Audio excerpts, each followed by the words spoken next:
Hello friends, welcome to me కథల సంపుటి. Friends, ఈరోజు అత్తలూరు విజయలక్ష్మి గారు రచించిన ఆ గదిలో నవలలోని 3వ భాగాన్ని చూద్దామండి. నవలలోకి వెళ్లే ముందు ఇంకా ఎవరైనా మన ఛానల్ని సబ్స్క్రైబ్ చేయనట్లయితే తప్పకుండా ఛానల్ని సబ్స్క్రైబ్ చేయండి, లైక్ చేయండి. నవల విన్నాక మీకు కలిగిన భావాన్ని కామెంట్స్ రూపంలో నాకు అందించండి. ఇంకా నవలలు విని ఆసక్తి ఉన్న మీ స్నేహితులకు, బంధువర్గానికి మన ఛానల్ని షేర్ చేయండి. వారిని కూడా సబ్స్క్రైబ్ చేయమని చెప్పండి. శ్రోతల యొక్క ప్రోత్సాహం నా ఛానల్కి ఎంతో ముఖ్యమని భావిస్తూ ఉంటాను. ప్లీజ్ సబ్స్క్రైబ్ టు మీ కథల సంపుటి ఛానల్. ఇక ముందు వచ్చిన 2 భాగాలు విన్నారు కదండి. వింటే మీకేమనిపించిందో నాకు మీ నుండి వచ్చే కామెంట్స్ అంతగా రాలేదని అనుకుంటున్నాను. నవల వింటే కనుక తప్పకుండా విన్న ప్రతివారు కామెంట్ పెట్టడానికి ట్రై చేయండి. మీ కామెంట్స్ నాకు ప్రోత్సాహాన్ని కలిగిస్తాయి. మరిన్ని మంచి నవలలు మీకోసం అన్వేషించి మీకు అందించే ఉత్సాహం నాలో కలుగుతుంది. అందుకే ఈ విన్నపం. కామెంట్ పెట్టిన ప్రతి ఒక్కరికి నా ధన్యవాదాలు. ఇక నవలలోకి వెళ్ళిపోదామా మరి. చదువుతున్నది శాంతినారాయణ. గౌరీ, ఇంకా ఎన్నిళ్ళున్నాయి నీకు? ఇంకా 2 ఏళ్ళు ఉన్నాయమ్మా. కొంచెం త్వరగా రాగలవా? బజార్కు వెళ్ళొద్దాం అంది ప్రియ. ఏం కావాలో నాకు చెప్పండి, తెస్తా. నువ్వు తెచ్చేవి కావులే, నేనే వెళ్ళాలి. స్టీల్ సామాన్ దొరికే షాప్కి వెళ్ళాలి. అట్టాగేలేండి, 1 గంటలో వచ్చేస్తాను అంటూ వెళ్ళిపోయింది. ప్రియ రెడీ అయ్యి పెద్దవాళ్ళిద్దరికీ వినిపించేలా చెప్పింది. నేను బయటికి వెళ్తున్నాను, వెళ్ళొచ్చాక వంట చేస్తాను. ఎక్కడికి? అనుమానంగా అడిగింది కామేశ్వరమ్మ. పనుందండి, ముక్తసరిగా చెప్పింది ప్రియ. ఇదిగో అమ్మాయి, నీకు ముందే చెప్పాను, ఆడపిల్లలు పని పాట లేకుండా బయట తిరగడం మాకిష్టం లేదని. గుర్తుందా? కరుకుగా అడిగింది ఆవిడ. ఒళ్ళు మండిపోయింది ప్రియంవదకి. పనుండి వెళ్తున్నానని చెప్పా కదండి అంది కోపం అణుచుకుంటూ. ఏం పనే? ఆఫీస్ లేదు కదా, వచ్చాక చెప్తాను అంటూ గౌరీ రావడం చూసి హ్యాండ్ బ్యాగ్ తీసుకుని బయటకు వచ్చేసింది. తనతో నడుస్తున్న గౌరీతో ఖచ్చితంగా చెప్పింది, రేపు ఆదివారం ఎట్టి పరిస్థితిలో కూడా ఆ ముందు వైపు గేటు ఓపెన్ చేయాల్సిందే. ఎందుకమ్మాయి గారు, మీకు వాళ్ళ సంగతి మీకు తెలవదు. చాలా దుర్మార్గులు. 4 రోజులు ఉండిపోయే మనుషులు మీరు. వాళ్ళతో గొడవ ఎందుకండి? ప్రియ కొంచెంసేపు మౌనంగా ఉండి ఖాళీగా వస్తున్న ఆటో ఆపింది. తను వెళ్లాల్సిన చోటు చెప్పి ఆటోలో కూర్చుంటూ గౌరీ వైపు చూసింది, కూర్చోమన్నట్టుగా. గౌరీ ఆమె పక్కన కూర్చుంది. ఆటో కదిలింది. ప్రియ నెమ్మదిగా అంది, దుర్మార్గులంటే ఏం చేస్తారు? ఆ గేటు తీస్తే నన్ను చంపేస్తారా? మిమ్మల్ని ఎందుకు చంపుతారండి? కానీ పెద్ద గొడవలైపోతాయి. చూద్దాం ఏం జరుగుతుందో. ఏం జరిగినా నేనే ఎదుర్కొంటాను. నీకేం ప్రమాదం రాదు, సరేనా? గౌరికి ప్రియ మాటలు, ఆమె ముఖ కవళికలు చిత్రంగా, అనుమానంగా తోచాయి.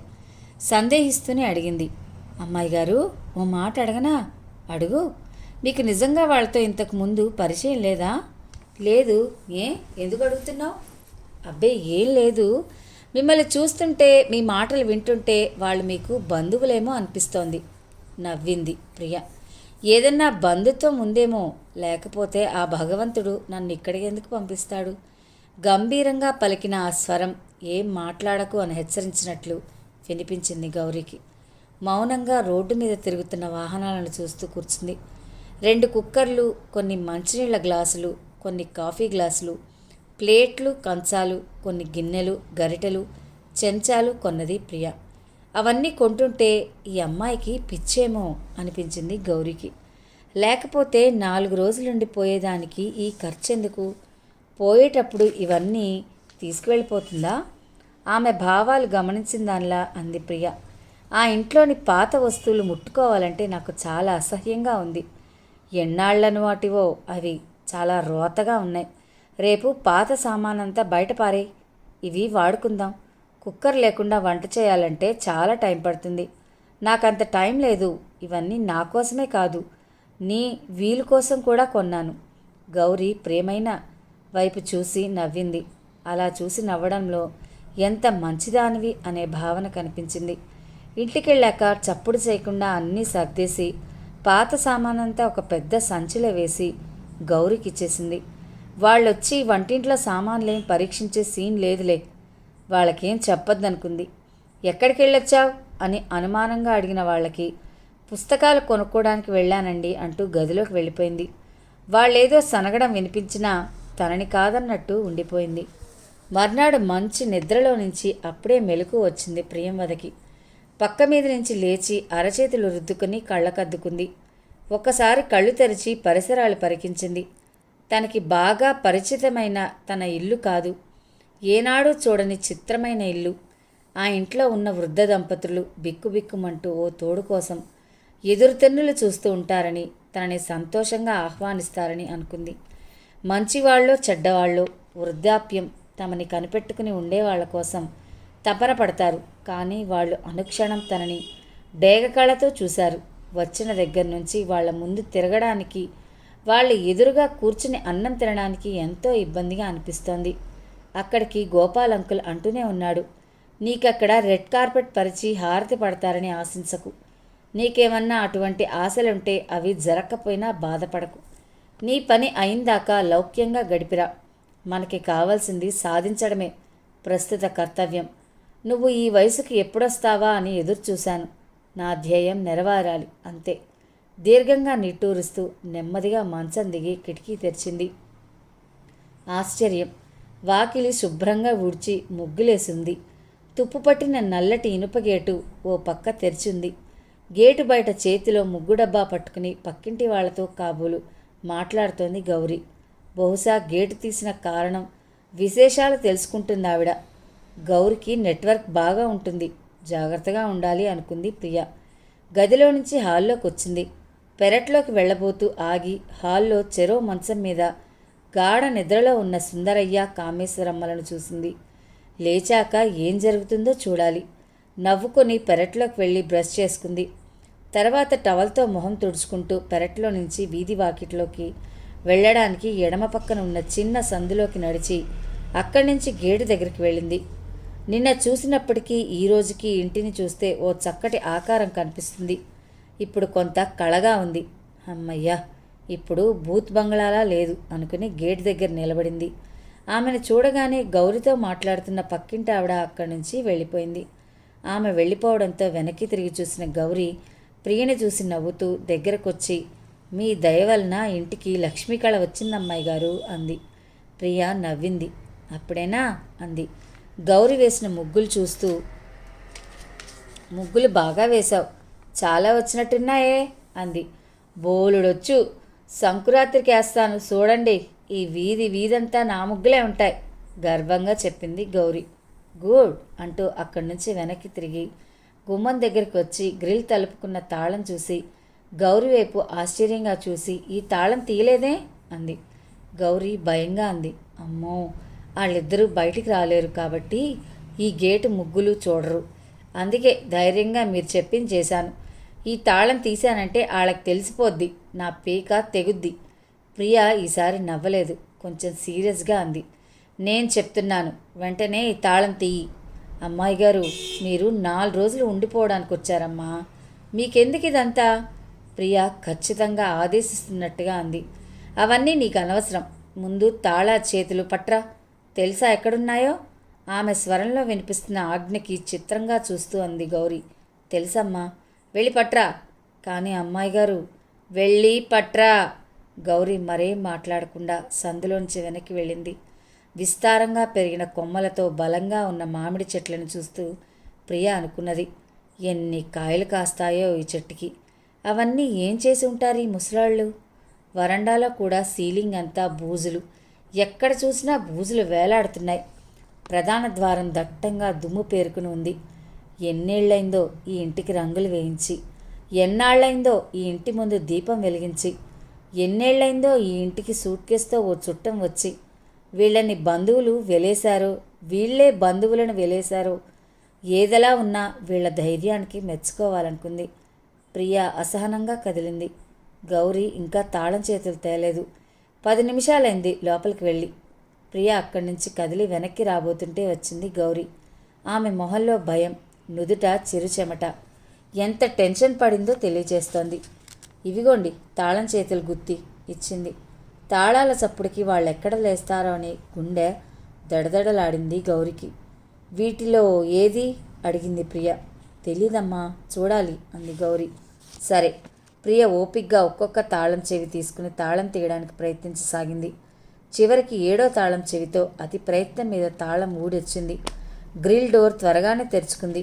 మొహం మీద పడుతున్న బూజులు చేత్తో తోస్తూ వరండాలోకి వచ్చిన చుట్టూ చూసింది. విరిగిన చక్రాల కుర్చీ, చిన్నపిల్లల సైకిలు, తెగిపోయిన మగవాళ్లవి చిన్నపిల్లలవి చెప్పులు, దుమ్ములు, అడుగు వేస్తే దుమ్ము. అలాగే 4 అడుగులు వేసి ప్రధాన ద్వారానికి ఉన్న తాళం తీయడానికి ఆమె ప్రయత్నిస్తుంటే గౌరీ బిత్తరపోయి చూస్తోంది. ఈ అమ్మాయి ఎవరు? ఎంత ధైర్యంగా ఈ తాళాలు తీస్తోంది అనుకుంది గౌరీ. ప్రియని చూస్తుంటే గౌరీకేవో అనుమానాలు, తాళాలు తీశాక జరగబోయే రభస, తననేమన్నా అంటారేమోనన్న భయం ఉప్పెనగా ముసిరి ఆమెను శిలని చేసినట్టు ప్రియ తాళాలు తీయడానికి ప్రయత్నిస్తుంటే అలాగే చూస్తూ నిలబడిపోయింది గౌరీ. అతి కష్టం మీద ఆ తాళం కూడా వచ్చేసింది. గుళ్ళెం తుప్పు పట్టిందేమో, చాలాసేపు లాగాల్సి వచ్చింది. ఆ శబ్దం విని లేస్తారేమో, ఏం గొడవ అవుతుందో అని గౌరీ గుండెలు చిక్కపట్టుకుని నిలబడింది. మొత్తానికి గొళ్ళెం తీసి తలుపు ఒక్కసారిగా తోసింది ప్రియ. కానీ తలుపు పూర్తిగా తెరుచుకోలేదు. కొంచెమే తెరుచుకుంది. తలుపుకి 2 పక్కలా ఉన్న మంచాల అడ్డం వచ్చి కొట్టుకుంటూ ఆగిపోయే రెక్కలు. అంతే. ఆ శబ్దానికి గబాలన లేచారిద్దరు. ఎవరు? ఎవరిది? గౌరీ, గౌరీ పెద్దగా అరవసాగింది కామేశ్వరమ్మ. ఏమైంది? ఏమిటా కేకలు? పీడకలలేమన్నా వచ్చాయా? కంగారుగా అడుగుతూ మంచం మీద లేచి కూర్చున్నాడు సుందరయ్య. తలుపు ఊడిందండి, గట్టిగా అరిచింది కామేశ్వరమ్మ. గౌరీ భయంతో అక్కడి నుంచి పారిపోయింది. తలుపు ఊడటమేంటే? నీకేమన్నా మతిపోయిందా? అయినా కళ్ళు నులుముకుంటూ తలుపు వైపే చూశాడు. సగం తెరుచుకున్న రెక్కలు, లోపలికి పొగలా వస్తున్న దుమ్ము. అమ్మో అమ్మో, గౌరీ, గౌరీ, ఓ అమ్మాయి! ఏంటండి, నిన్న వచ్చిన ఆ అమ్మాయి పేరు? పిలవండి, ఇద్దరెక్కడున్నారో. ప్రియంవద ఇంకక్కడ నిలబడలేదు. నెమ్మదిగా వెనక్కి తిరిగి సందులో నుంచి పెరట్లో నుంచి వంటగదిలోకి వచ్చింది. గౌరీ బిక్క చచ్చి వంటగదిలో నిలబడిపోయింది భయంతో. ప్రియంవద ఒక్క నిమిషం ఆమెను చూసి తను హాల్లోకి వెళ్ళింది. ఏమైంది నానమ్మా? అడిగింది అమాయకంగా. ఎక్కడున్నావు? గౌరీ రాలేదా? చూడు, ఎవడో దొంగ వెధవ వచ్చినట్టున్నాడు. ఈ తలుపు తీశాడు. ఆ కర్ర ఇలా ఇవ్వు, ఆవిడ రొప్పుతోంది. ప్రియ కొన్ని క్షణాలు మౌనంగా ఉండి శాంతంగా జవాబిచ్చింది. దొంగలు కాదు, ఆ తలుపులు నేనే తీశాను. నువ్వా? ఆవిడ నిర్ఘాంతపోతూ అడిగింది. అవునండి, ఇల్లంతా వాసన వస్తోందని నేనే తీశాను. చూడండి, సూర్యకిరణాలు గదిలోకి వచ్చాయి. నోర్మొయ్! అది అరుపు కాదు, గర్జన. ఇద్దరూ ఒకేసారి అరిచారు. ప్రియంవద మ్రాను పడిపోయింది. తల వంచుకుని ఉండిపోయింది ప్రియ. ఎంత ధైర్యం నీకు? ఎవత్తివే నువ్వు? తాళం వేసిన తలుపులు తీసావంటే రేపు నా బీర్వా తాళాలు కూడా తీస్తావు. అమ్మో అమ్మో, నీకసలు తాళం చేతులు ఎలా వచ్చాయి? ఎవరిచ్చారు? గుండెలు బాదుకుంటూ అదే స్వరంతో అరించింది ఆవిడ. నిన్న ఆ రూమ్ సర్దుకుంటుంటే ఈ తాళాల గుత్తి కనిపించింది. బహుశా మీరివి కనిపించక ఎంతకాలం ఈ తాళం తీయలేదేమో అని నేనే తీశాను. సారీ, ఈ తలుపు మీ మంచానికి ఇంత దగ్గరగా ఉందనుకోలేదు. ఆయన మంచం మీద నుంచి లేచాడు. చేతికర్ర తీసుకుని టక్కు టక్కుమని చప్పుడు చేస్తూ ప్రియ దగ్గరికి వచ్చాడు. ఆయన చేతిలో కర్ర కొద్దిగా పైకి లేచింది. ప్రియ భయంగా వెనక్కి జరిగింది. వెళ్ళు, ముందు బయటికి వెళ్ళు, కర్రతో పెరటి వైపు చూపిస్తూ అరిచాడు ఆయన. తాతగారు! ఎవరే నీకు తాత? దిక్కులేక వచ్చిందానివి దిక్కులేని దానిలా ఉండాలి కానీ నీ ఇష్టం వచ్చినట్టు మా ఇంట్లో పెత్తనాలు చేస్తావా? పో ముందు. తాతగారు, నేను చెప్పేది వినండి ప్లీజ్. ఏంటి వినేది? ఇంకోసారి నన్ను తాత అన్నావంటే 4 తెగ్గ వస్తాను. పో ముందు. ప్రియ స్థిరంగా అన్నది. వెళ్ళను. వెళ్ళవు? వెళ్ళవు? ఆయనతో పాటు ఆవిడ కూడా సింహంగిలా అరిచింది. వెళ్ళనండి. పెద్దవాళ్ళు, లేవనేళ్ళ వాళ్ళు, మీ ఇద్దరిని వదిలి వెళ్ళను. నేను శాస్త్రి గారికి మాటిచ్చాను. మిమ్మల్నిద్దరినీ నా సొంత తాత నానమ్మల్లా చూసుకుంటానన్నట్లు చెప్పాను. మీకు తెలీదు శాస్త్రి గారు మీ గురించి ఎంత బాధపడతారో. నేను ఇలా సడన్గా వెళ్తే ఆయన నన్ను తప్పుపడతారు. అయినా నేనేం చేశాను చెప్పండి? ఈ తలుపులు తీస్తే గాలి వెలుతురు వచ్చి ఇంట్లో ఉన్న కాలుష్యం బయటికి పోతుందని, మీ ఆరోగ్యాలు బాగుంటాయని తెరిచాను. ఇప్పుడు చూడండి, ఎంత వెలుతురు వచ్చిందో హాల్లోకి. ఎంత గాలి, ఎంత వెలుతురు. ఇలా గాలి వెలుతురు ఉన్న చోట ఉంటే మీ ఆరోగ్యం కూడా చాలా బాగుంటుంది. నోర్మయ్, ఎవత్తివే నువ్వు? మా ఆరోగ్యం బాగుంటే నీకే, మేం చస్తే నీకే. నా ఇంటి తాళం తీయడానికి నీకెంత ధైర్యం? పేనుకు పెత్తనం ఇస్తే తలంతా చెడకురిగిందట. దారిన పోయే తద్దినం అని కూడా చూడకుండా పెద్దవాడు చెప్పాడని నిన్ను ఇంట్లోకి రానిస్తే 4 రోజులు కూడా కాలేదు, బోడి పెత్తనాలు చేస్తావా? నా ఇంటి తాళాలు ఎందుకు తీసుకున్నావు? నా అనుమతి లేకుండా, నన్ను అడగకుండా ఈ తలుపెందుకు తీసావు? వెళ్ళు ముందు బయటికి, వెళ్ళు. గౌరీ, గౌరీ, ఎక్కడ చచ్చావే? పిడుగులు పడుతున్నట్లే పలుకుతుంది ఆవిడ స్వరం. ప్రియంవదకు కొంచెం భయం వేసింది. అయినా ఆ భయం పైకి కనిపించకుండా ప్రశాంతమైన స్వరంతో అన్నది, నానమ్మగారు, ఇల్లంతా మురుగు వాసన వస్తోంది. దోమలు విపరీతంగా ఉంటే మీ ఆరోగ్యాలు దెబ్బతింటాయి. ఇంతకాలం మీకు చేసేవాళ్ళు లేక మీరెలాగోలా బతికారు. ఇప్పుడు నేనున్నాను కదా మీకోసం. కేవలం మీ ఇద్దరి ఆరోగ్యం కోసమే ఈ తలుపు తీశాను. ఈ సూర్యకిరణాలు పడుతూ ఉంటే చూడండి ఎంత. నోరు మూసుకుని బయటికి నడు, భీకరంగా అరిచిందావిడ. ప్రియంవదకి ఆవిడ రౌద్ర రూపం చూస్తుంటే కొంచెం భయం వేసింది. తను కొంచెం తొందరపడి ప్లాన్ మొత్తం పాడు చేసుకుంటుందా అనిపించింది. ఇప్పుడు వాదించే కన్నా కొంచెం సేపు అక్కడి నుంచి తాను తప్పుకోవడం మంచిదనిపించింది. మాట్లాడకుండా మౌనంగా వాళ్ళని దాటుకుని తన గదిలోకి వెళ్ళిపోయింది. ఆవిడ ఆయాసంతో రొప్పుతూ, దరిద్ర పిల్ల ఎక్కడి నుంచి వచ్చిందో, దీని వ్యవహారం చూస్తుంటే ఏదో దొంగల ముఠాకి సంబంధించిందిలా అనిపిస్తోందండి. శాస్త్రిగారు పంపించలేదు, పాడు లేదు. అయ్యో అయ్యో, 4 రోజులు కూడా కాకుండానే ఇంట్లో పెత్తనాలు మొదలుపెట్టిందంటే ఇది మామూలు ఆడది కాదు. ఈ గౌరీ దీన్ని వదిలి ఎక్కడికి చచ్చిందో అంటూ మంచం దిగడానికి ప్రయత్నించింది. నెమ్మదిగా తేరుకున్న సుందరయ్య, ఆగాగు, నేనొస్తాను అంటూ ఆమెను హెచ్చరించి మంచం పక్కనే ఉన్న చేతికరను అందుకొని నెమ్మదిగా మంచం దిగాడు. అక్కడి నుంచి అడుగులో అడుగు వేస్తూ ఆవిడ మంచం దగ్గరికి వచ్చి కుడి చేత్తో కర్ర పట్టుకుని ఎడం చేత్తో ఆమెకు ఆసరా ఇవ్వడానికి ప్రయత్నించసాగాడు. ఆయన చేతి మీద తన బరువంతా మోపి బలవంతంగా లేవబోతుండగా హఠాత్తుగా ఇద్దరూ బోర్లా పడిపోయారు. వామ్మో, చచ్చాన్రో నాయనా అంటూ ఆవిడ అరిచిన అరుపుకి ఒక్కసారి ఇల్లంతా ప్రతిధ్వనించింది. ఇంటి బయట గౌరీ, లోపల ప్రియంవద ఉలిక్కిపడ్డారు. ఒక్క అంగల వచ్చింది ప్రియంవద. గబుక్కున వెళ్ళి ఒకళ్ళ మీద ఒకళ్ళు బోర్లా పడిపోయిన ఆ వృద్ధుల్ని లేపడానికి తన ఒక్కదాని వల్ల కాదని గౌరీ అంటూ గట్టిగా అరిచింది. గౌరీ పరిగెత్తుకుని వచ్చింది. రా ఇటు త్వరగా అంటూ సుందరయ్య గారి కుడిచేయి తన భుజం మీద వేసుకుని నెమ్మదిగా లేపుతూ దగ్గరికి వచ్చిన గౌరీతో అంది, జాగ్రత్తగా అమ్మగారిని లేపు అంటూ ఆయన్ని నెమ్మదిగా నడిపిస్తూ తీసుకెళ్ళి మంచం మీద కూర్చోబెట్టింది. గౌరీ కామేశ్వరమ్మని బలవంతంగా లేవదీసి నడిపిస్తూ మంచం దగ్గరికి తీసుకొచ్చి మంచం మీద పడుకోబెట్టింది.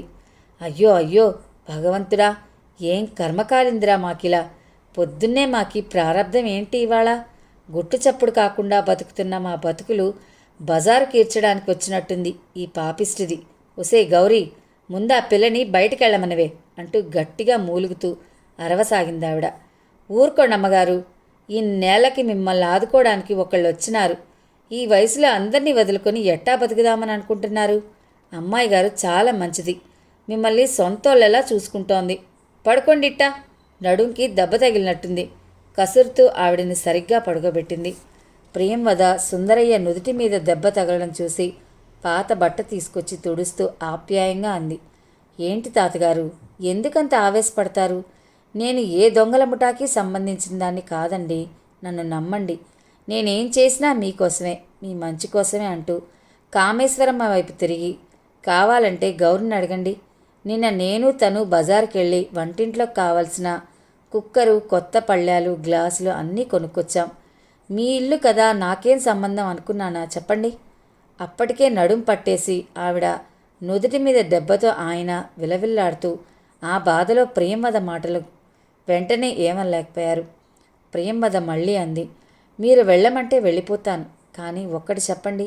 ఏదో టైంకి ఇంత వండుకోవడమే నేను చేయాల్సింది. పెద్దవాళ్ళు ఏ అండా లేనివాళ్ళు మీ క్షేమం, మీ ఆరోగ్యం చూసుకోవడం బాధ్యత కాదంటారా? మీరు నాకు తిండి పెట్టి ఆశ్రయం ఇచ్చినందుకు నేను ఈ మాత్రం మీ యోగక్షేమాలు చూసుకోకూడదా? ఆమె స్వరంలో వినిపిస్తున్న బాధ, వినయం వాళ్ళిద్దరినీ ఆశ్చర్యంలోనే కాక ఆలోచనలో కూడా పడేసింది. దానికి తోడు తగిన దెబ్బల తాలూకా నొప్పితో మాట రావడం లేదు. అదే అదనుగా ప్రియంవద మరింత రెచ్చిపోతూ మాట్లాడసాగింది.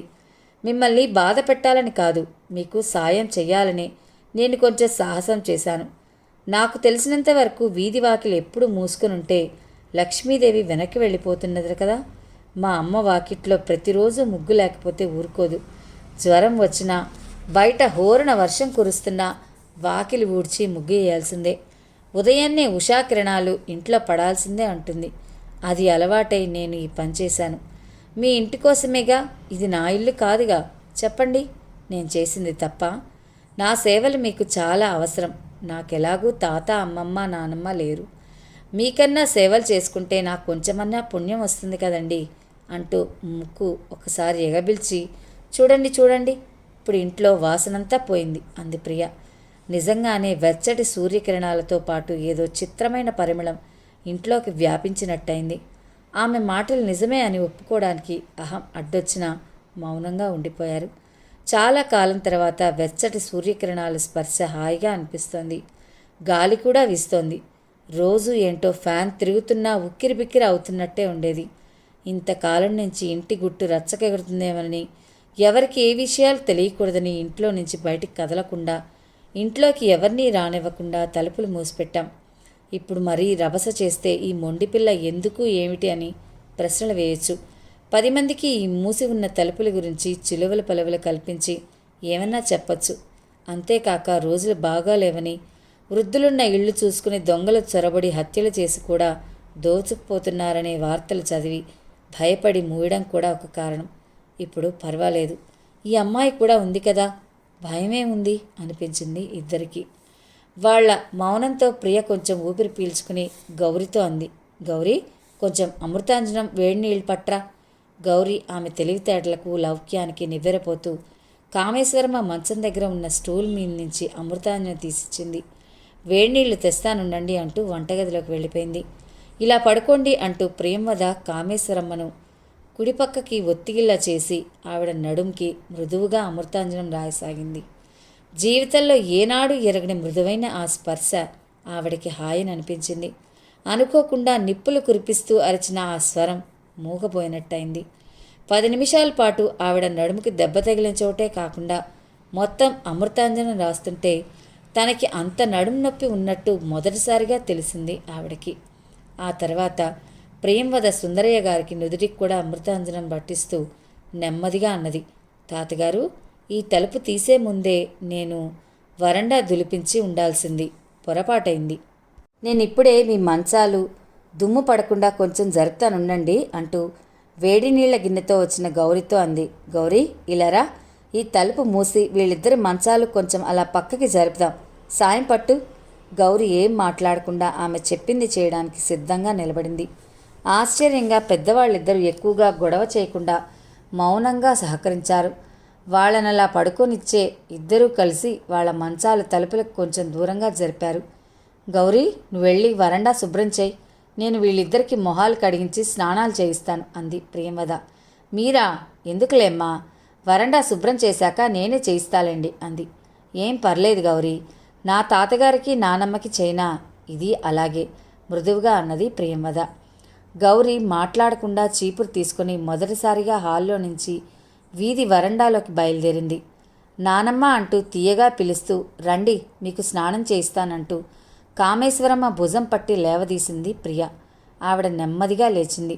సుందరయ్య జరుగుతుందంతా కళ్ళప్పగించి నిశ్చేష్రులా చూస్తుండిపోయాడు. ఆ రాత్రి ప్రియ తల్లికి, అమ్మ, ఆపరేషన్ 1 విజయవంతమైంది, ఇప్పుడు ఆపరేషన్ 2 మొదలైంది, ఇది కూడా ఖచ్చితంగా విజయవంతం అవుతుంది అని మెయిల్ చేసింది. మెయిల్ ఇచ్చాక మంచం మీద వాలిపోయి గోపాల్ అంకుల్ ఇచ్చిన డైరీ తీసుకుంది. ఆమె కళ్ళు అక్షరాల వెంట పరిగెత్తాయి. అది శ్రావణ మాసం. సుమతి వంట పని, మిగతా పని పూర్తి చేసుకుని వరండాలో కుర్చీ వేసుకుని కూర్చుంది. బయట ముసురుగా ఉంది. ఆ రోజు పెరిగిన పెట్రోల్ ధరలకు నిరసనగా ఆంధ్రప్రదేశ్ బంద్కు పిలుపునిచ్చాయి. ప్రతిపక్ష పార్టీలు, కాలేజీలు, స్కూళ్లు మూసేశారు. గోపి కాలేజీకి వెళ్ళలేదు. ఇంటర్ ఫస్ట్ ఇయర్ చదువుతున్నాడు అతడు. సుమతి, విశ్వనాథం దంపతులకు 2 కొడుకులే.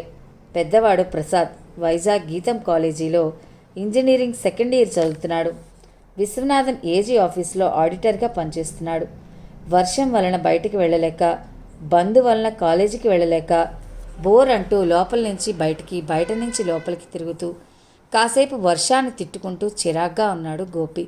చాలామంది కొత్తగా పెళ్ళైన అమ్మాయిలు మంగళవారం నోములు నోచుకుని సుమతికి తాంబూలం ఇవ్వడానికి వెళ్తున్నారు. వాళ్ళు వచ్చినప్పుడల్లా అబ్బాయిని లోపలికి వెళ్ళు అంటూ తల్లి పదే పదే అనడంతో విసుగొచ్చి తన గదిలోకి వచ్చేశాడు గోపి. బయట మబ్బు పట్టి ఉండడంతో గది చీకటిగా ఉంది. కిటికీ తలుపులు తెరిచాడు. అప్పుడు సమయం మధ్యాహ్నం 2:30, 3 మధ్య. ఎదురింటి గేటు ముందు ఓ ఆటో ఆగింది. గోపి ఆసక్తిగా చూశాడు.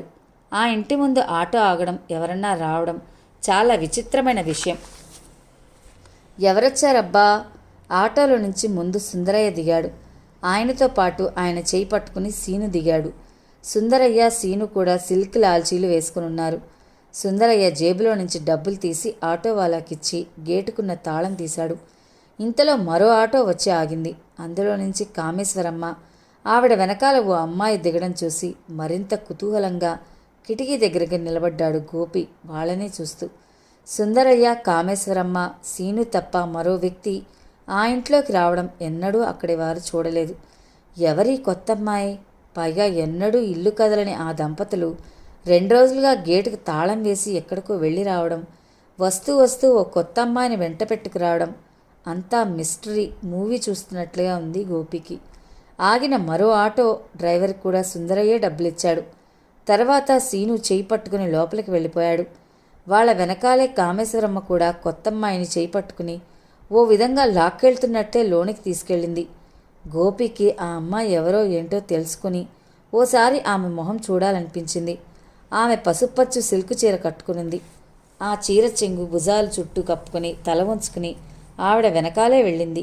వెళ్ళేటప్పుడు చీర చెంగు చాటు నుంచి అటు ఇటు ఊగుతూ కనిపించిన పెద్ద జడ మాత్రం గోపి దృష్టిలో పడింది. ఎవరే ఉంటారు? గోపిలో ఆసక్తి అంతకంతకు పెరగసాగింది. ఆ ఇంట్లో సుందరయ్య, కామేశ్వరమ్మ, వాళ్ళ ఒక్కగానొక్క కొడుకు పిచ్చి సీను తప్ప 4వ వ్యక్తిని చూడడం అదే మొదటిసారి. కుతూహలం ఆపుకోలేని సీను వరండాలోకి తొంగి చూశాడు. సుమతికి తాంబూలం ఇవ్వడానికి వచ్చిన ఓ అమ్మాయి బుట్టలో అన్నీ సర్దుకుని వస్తానండి అంటూ సుమతికి చెప్పి గ్రిల్ డోర్ తెరుచుకుని బయటికి వెళ్ళిపోయింది. గోపి వడివడిగా తల్లి దగ్గరికి వెళ్ళి అమ్మా అంటూ పిలిచాడు. ఏరా, ఏం కావాలి? ఇదిగో అరటిపండు అంటూ తాంబూలంలో నుంచి అరటిపండు తీసి గోపికిచ్చింది. అరటిపండు సరే గాని ఎదిరింట్లోకి ఎవరో కొత్తమ్మాయి వచ్చిందే అన్నాడు గోపి. ఆవిడ నవ్వింది. రాని మనకే అంది. అది కాదు, వాళ్ళ ఇంటికి వేరే వాళ్ళు రావడం ఏమిటి? ఆశ్చర్యంగా లేదు? ఆశ్చర్యం ఏముందిరా, బంధువులమ్మాయేమో. వాళ్ళకి బంధువులేంటమ్మా, నువ్వు మరీ విడ్డూరంగా చెప్తావు విసుగ్గా అన్నాడు గోపి. అతనికి తెలుసు వాళ్ళింటికి మర్యాదస్తులు, మంచివాళ్ళు ఎవ్వరూ వెళ్ళరని.